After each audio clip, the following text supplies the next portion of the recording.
Dhone CSI చర్చిలో ఘనంగా మంటల ఆరాధన నిర్వహించారు.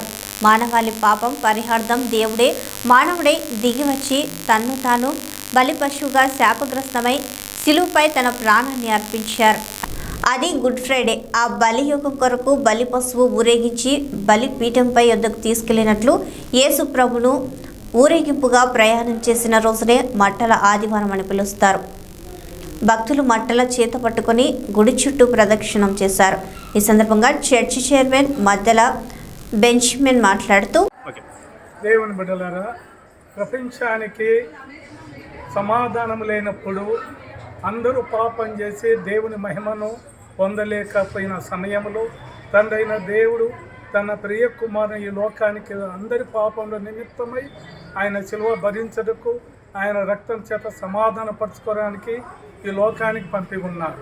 అలాంటి నిర్గమమును, అలాంటి శ్రమలను, అలాంటి రక్తమును చిందించటకు, ప్రాణం పెట్టుటకు మరి కుట్రలు కుతంత్రాలు పడిన మత నాయకులతో మరి ఆయన ఎదుర్కోవడానికి ఒక మట్టలతో పీస్ ర్యాలీ, ఒక గాడిద పిల్లని ఎక్కి దాన్ని ఎదుర్కోవడానికి ఒక పీస్ ర్యాలీ చేసి దాన్ని ఎదుర్కొని తన శ్రమలు పడి రక్తం గాడ్చి ప్రాణం పెట్టి లోకానికి గొప్ప రక్షణ ఇచ్చి ఉన్నాడు. కాబట్టి 2000 సంవత్సరాల క్రితం అటువంటి కుట్రలు పడిన పట్టణంలో ప్రవేశించి చేసిన పీస్ ర్యాలీని నేడు కూడా ఈ నేటి సెయింట్ ఫ్రాన్సిస్ చర్చి క్రైస్తవ సంఘం మట్టలను పట్టుకొని గుడి ప్రదక్షిణ చేసి ప్రభువుకు మహిమార్థంగా సంఘానికి ఆశీర్వాదకరంగా తన అధ్యక్షుడు ఈ దినం బలపరిచినందుకు ఇలాంటి పీస్ ర్యాలీతో దేనినైనా ఎదుర్కోవచ్చు అనే ఒక గొప్ప నినాదం యేసు ప్రభు తెలిపినందుకు, నేడు సాక్షిగా సంఘాన్ని నిలిపినందుకు దేవునికే ఘనత మహిమ ప్రభావములు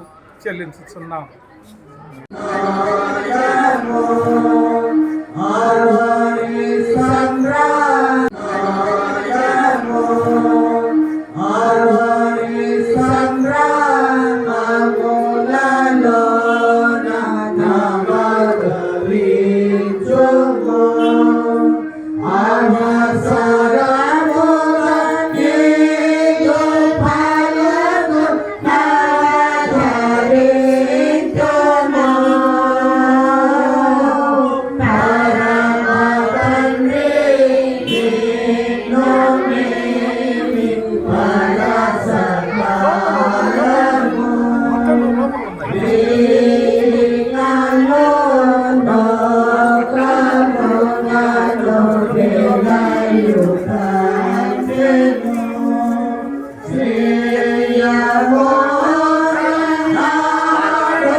Para sacar